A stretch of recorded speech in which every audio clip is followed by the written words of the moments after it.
What's up, everybody? Welcome to The Conversation, a Crosspoint City young adults podcast created to help young adults have conversations about Jesus and what it looks like to follow him. My name is Ansley, and this is Carlos. What up? Carlos, welcome back to The Conversation. I know. I'm happy to be here. It's been a minute. I feel like we did take a couple weeks off, so sorry, guys. We're back, though. We are back and excited to be here. Yeah. So to get started, we've got to talk about the young adults gathering. Yeah. This gathering looked different than any gathering before. Do you want to tell us why? Yeah. Well, I think so. We usually start around 6:40-ish, taking people into the auditorium, and we have like a little breakout sessions and questions and all that. But we didn't do that this time because the power went out, and it was weird. It wasn't even raining. Nothing was going crazy outside. That was the weird part. But the entire half of our building, just the power went off. And so every single auditorium, none of the power worked. So we were just sitting in the lobby with no AC, no power, and we were just trying to figure out what to do. But we made it work. Yeah. What was going through your mind? I remember learning a long time ago that stop trying to change things that you can't change. Wow. And so just figure out how you can adapt to whatever's going on. So all I was thinking is we got a whole bunch of people. This would probably be really, really cool if we just figured out a way to worship and then to talk about Jesus. And those are our goals for our gathering is just to, make much of him, to celebrate together about what he's done, and then just to learn about Jesus together. And so I was like, man, we'll figure out a way. And we have an amazing team. So shout out to our ambassador team, our staff team, our volunteers. The worship everything. The worship team. It. Yeah, everybody was just so flexible and just so ready. And that's how you could tell that young adults want to know about Jesus. Yes, because nobody left. It was a little hot. Wow. I haven't thought about that. Yeah, it was just cool. Everybody was ready to go. And I was just really impressed that they were just going with the flow. Yeah. And I love the fact that that you could just tell that they wanted to be there. And then after we did worship, after we did the message, we actually had people stay later than they've ever stayed and sit down at the tables once the power came on. And we just talked about that. Like, have you surrendered your life to Jesus? Wow. How can you be investing in your relationship with Jesus? And where do you need to be more intentional? You know? And we just saw a lot of fruit. A lot of people came up and say, man, they're coming next month. And so that was just like a cool thing to see.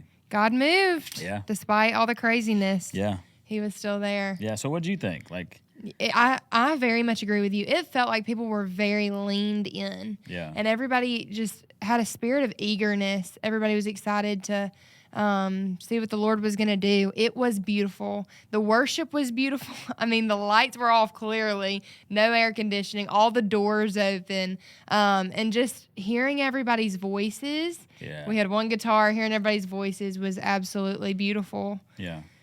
Well, it just goes to show, I know we are a church that have all the lights and all this stuff, and I love it, but it also goes to show that we don't always need it. We don't need any of it. And that God will show up regardless. And so it was just cool to be in the room and to hear everybody sing, no lyrics on the wall. I mean, it was just like a cool environment, so. That was also cool. Yeah. No lyrics, but you could hear everybody was singing. It was beautiful. Yeah, we knew the words. Yeah. Okay, well, we'll jump right in. So in your message, your topic was, how do we love like Jesus? But I loved when you talked about one of the main reasons that we resemble the world is that our focus and attention are placed on the same things that their focus and attention are set on. So I wanted to ask you, how do we as believers stay focused on Jesus? Yeah, so can I share a story before I start? So I opened up the sermon with this social media post that went viral. Yeah. It was about this guy who was just walking in the street and asking one question. He says, "Are your Christian friends different?" And person after person, interview after interview, they kept saying no, that they're not really different. Sad. And the thing that kind of got me was they said, no, they're just like us. Yeah. They're just like us. They're just like us. And there was a pastor who used the same illustration, and he asked, like, how is that possible? Yeah. How could Christians who went from death to life, be just like people who are supposed to be dead? And how have people who have the Spirit of the living God inside of them be like people who don't? Like, it just doesn't make any sense. How could people who have experienced the love of Jesus be the same as people who have not? And it's just a good question. And I really do think it's because of our focus. Yeah. If you are a follower of Jesus, your focus is way different than the world. It cannot be the same as the world. You are, pretty much you're storing treasures in heaven. You're focused on people. You're focused on eternity. It's different. You're not focused on building your empire here. You're focused on building the kingdom. Yeah. And so it's just like a different mindset. And I do think that mindset is the thing that changes us, right? Because our mindset and our heart and just the way we do things should be different. And so the question, how to answer it, how do we stay focused on Jesus? And it's going to sound really basic, but I just think as you pray, you discipline yourself, you read your Bible, you learn more about Jesus, you get around people who are in love with Jesus. And I think if you do those things, it would help. So I wrote a couple things down. But the first thing I think that we need to understand is that we have help. And so if your focus is not Jesus and you have surrendered your life to Jesus, and you hear of all these great pastors and leaders and all this stuff, and you're just like, man, I want my life to look like theirs, I think you need to pray for the Holy Spirit to make you more like Jesus, to switch your focus. I think you can exchange your focus from an earthly focus to a heavenly one. Yes. And I think you can pray to the Spirit and ask him to help you with your mindset. That's good. Like, and it needs to start there, because a lot of us like to bootstrap things. You can't muster it up. Exactly. Yeah. And it's hard. Like, if you are doing this Christian life alone and you're not tapping into the power that you have within you, I just don't think you're going to have fun. Yeah. And so I just think you got to pray for it. Pray for a different mindset. That's good. A hunger. Yeah. And I just think it's good. The next thing I think is discipline. You need to discipline yourself. And I remember a pastor saying, discipline breeds desire, and desire breeds commitment. Wow. And I remember when I was young in my faith, and I remember telling my friend, hey, I cannot, like, I don't want to pray. I'm trying to, but it's just not, like, it's just, I'm not there. And he said, schedule it. Schedule your prayers. That's so good. And at first it sounds weird, like you should schedule it, but he said schedule it until you don't have to. Yeah. And your body, like your mind and your heart, they actually want to be in places where God is. And so when you go into prayer, you're actually going to feel the effects of it. And so if you schedule it, you're going to do it. And then what happens is you start to love it. Yeah. And you start to miss it, and you start to want to do it without the timer, right? Without the alarm. Oh, my phone just fell. But without the alarm. And I think for us, like, if you're young in your faith and you feel like, hey, man, I'm just not doing those things. I'm not praying. I'm not reading. I'm not spending time with people. Schedule it. Yeah. Until you don't have to. Until, like, it's just the way you live. Like, you've cultivated such a prayer life that that's what you do. Yeah. And it's going to be beneficial for you. So does that make sense? Absolutely. It reminds me of, so me and my husband, Kaya, we went through a very busy season where we weren't going on as many dates. And so we agreed, why don't we start scheduling a date once a week? And now we've gotten in such a rhythm of it, of like, we can feel that we haven't had that time in a minute. We're longing for, when are we going to spend time together this week? And so it's the same with prayer. You grow that rhythm and it just becomes natural. Yeah. So how long did you do that for? Like, do you still? I do still do it for specific things. So I remember I had an alarm at 2:42 every day. Okay. And it's because of Acts 2:42. The apostles, they devoted themselves to the apostles' teaching, to breaking the bread and to prayer. And so I did that, and at 2:42, it was so crazy that even my team at the time, when I was working at a church as a youth pastor, and they knew when the alarm went off, it was time to pray. And so they would stop everything they were doing, and they would pray with me. And it got to the point that it was just like a thing. When I see the time, 2:42, it reminds me to pray. We do something now in young adults that on 1 o'clock every Monday, we're praying. And so I've just scheduled it to remind myself to be praying for the ministry that God has allowed me to steward. But then also, I think it took me like maybe a year to really like hone in that prayer was important, and that I enjoyed it, and this is like an awesome experience. And after that year, and now it's just a part of my life. It's actually, I would say, the first thing I turn to. So when people talk to me or they share like something's going on, my first thing is like, hey, let me lead you to the throne room instead of Yes. try to give you my advice or my 2 cents, because I know that if I can take you to Jesus, He'll speak to you way better than I could ever speak to you. That's good. And so I feel like that's just my culture. Like that's the way I live. And I hope that everyone around me, they know that if they come to me, I'm going to listen to them. I'm going to pray for them. And I'm also going to share truth with them. And I so love it. it took a while to get there, but I feel like I'm still learning. I still schedule some things out, but I do think that it is my first response. Like I'm literally talking to God all day, like pray without ceasing is like doable, Yeah. right? Because I think about it like as a conversation with my wife. Our conversations are never over. Yeah. Like we just don't stop. They're just to be continued. And I Yeah. feel like that's how me and God are right now. That's beautiful. We're talking and, we might take a pause, but we're always in a constant communication thing. Like we're always talking. I'm asking him questions. He's telling me stuff. So it's kind of cool just to do that. But it's still, I want to work on it. Like I want to be able to spend more time in prayer. And I think as I mature, I'm finding ways to do that. Yeah. So, but I love what you said. Discipline breeds desire. So that season of discipline that you had, it created in you a desire to come to the Lord, and that desire breeds commitment. And so now you're committed to prayer. yeah. I love it. Well, we saw the fruit of it. And I think Yes. that's what people don't stay long enough in things to see fruit from it. Yes. Like that's why like when people go to the gym and they only go for a month and then they give up, it's because they weren't long enough. I'm They guilty. didn't stay long. But I've done it too. Like we've all done that. And what I would tell people is stay long enough to see some fruit. Because Wow. once you get there, it just makes a difference. And I remember telling somebody who like wanted to work with me, and they worked for me for like a month, and they're like, "Man, I just don't think this is for me." And I was like, "Man, I just don't think you've been in this long enough to know whether or not this is for you." That's a word. And now they're doing it full time, so it's cool like to see that. But John Mark Comer's book Garden City, he talks about that we jump in and out of things so quickly that we never really see the effects of it or the fruit of it. That's why we actually never become good at anything, because we don't spend that much time in it. So Man. yeah. So prayer and disciplining yourself definitely helps you stay focused on Jesus. But I got 2 more things, and the next thing is just learn more about Jesus. Yeah. I think there was a book called Kingdom First, and he said, like, you never graduate from the gospel. Right. And so for us, if we just learn more about Jesus, like, it is compelling. Yeah. Like, it's amazing what he has done for us. I was just sitting and meditating the fact that he put on flesh.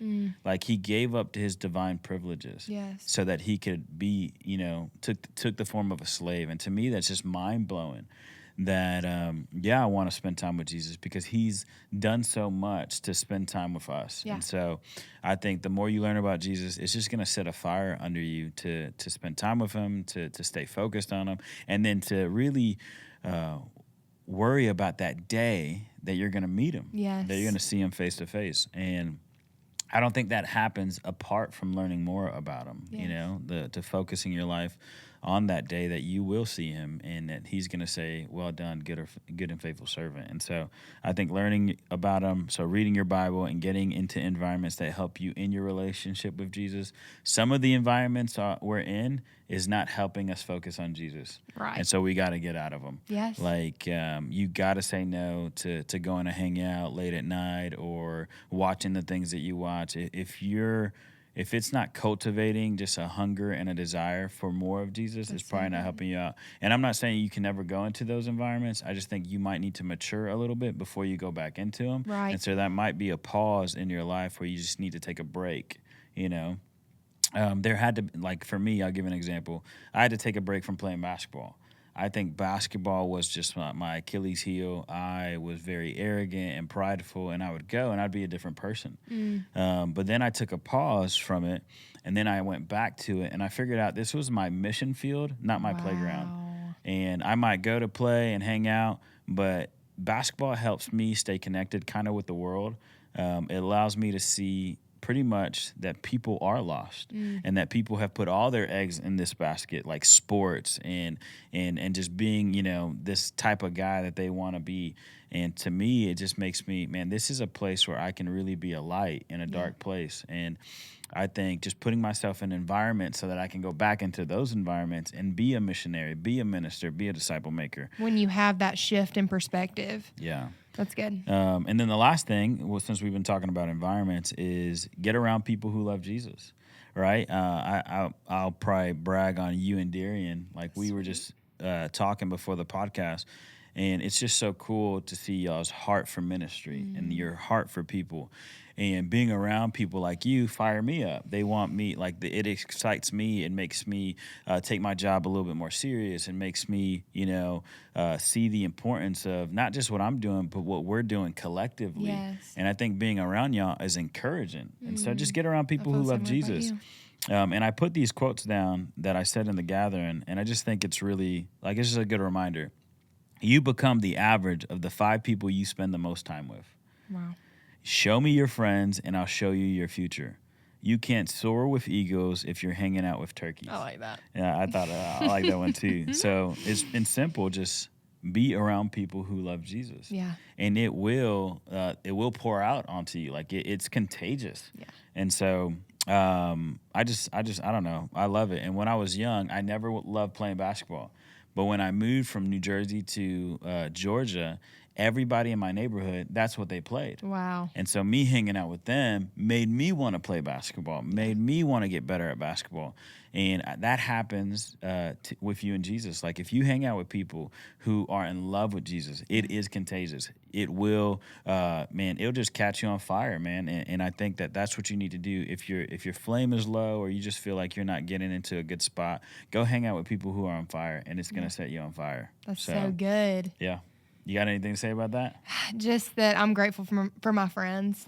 I mean, they just remind me of truth all the time and point me back to the Lord. I don't know what I would do without them. I don't know what I would do if I was surrounded by people who aren't pointing me to Jesus. So I'm grateful. Yeah, no, I love that. Well, that reminds me of Hebrews chapter 10, verses 24 through 25. It says, "And let us consider how we may spur one another on towards love and good deeds, not giving up on meeting together, as some are in the habit of doing, but encouraging one another of all the more as you see the day approaching." Like just us really getting together and encouraging one another. That's the cool thing about having good friends. Yeah. They should be encouraging. If your friends aren't encouraging you, man, you should probably get new friends, and encouraging you for the right things. Some of our friends encouraging us to do some bad things and to follow our feelings and our desires, and that's not good. Yeah. But if you have friends who are encouraging and pushing you towards Jesus, man, those are some good friends. Be around them. Hang out with them as much as possible. So. Yeah, the question is, are your friends running the same race that you are? Do they have their eyes set on the prize, on the Lord, and on eternal things? So yeah, I'd ask that. No, that's a good question, man. Yeah, I mean, you got to ask. I mean, Proverbs 27:17, it says, "As iron sharpens iron, so one person sharpens another." And you got to think about your close circle. Are they sharpening you? Are they making you better? Are they encouraging you? Are they helping you be better equipped for the race that you're running? And the fact that if you're running a race, it's amazing when you run with other people. Yes. Right? And I forgot. Long Obedience in the Same Direction by Eugene Peterson. He talks about this isn't just like a sprint, but a marathon. Yes. And you really want to have long obedience in the same direction. You want to be able to run your race well. And I hear a lot of people say that. And to do that, you need friends. Yeah. You need friends to be with you. So I run with my dad, and the days that he doesn't show up, I'm so much faster to quit my run. To give up. But when we run together, I'm like, I'm not going to let him beat me out. Like, we're finishing this together. Yeah. And sometimes we'll look at each other and say, one more mile. We have one more mile. And so, I don't know. It makes me think of that. No, that's awesome. I mean, think about the days that you're discouraged and the days that, are just hard days. I've been having like a hard year, just a difficult year with a lot of news and just a lot of people who have passed away. And so I'm just thinking about like my friends and the way they encourage me, right? And just for you, like your dad saying one more mile, that's exactly what your friends are supposed to do. Come alongside you and say, hey, we got this. We're gonna keep going. We're gonna run together. Like we'll pick you up when you're down. And so that's awesome. We're not going to listen to any lies or anything Yeah. like that. No, that's good. That's a good connection. I like that. Yeah. So, All right. I Okay. Is that our conversation for today? I think it is. I think we got some more to talk about, but we can probably do it in the next podcast. Let's do it. Okay, so with that being said, we love you guys, and we will see you next episode. Peace.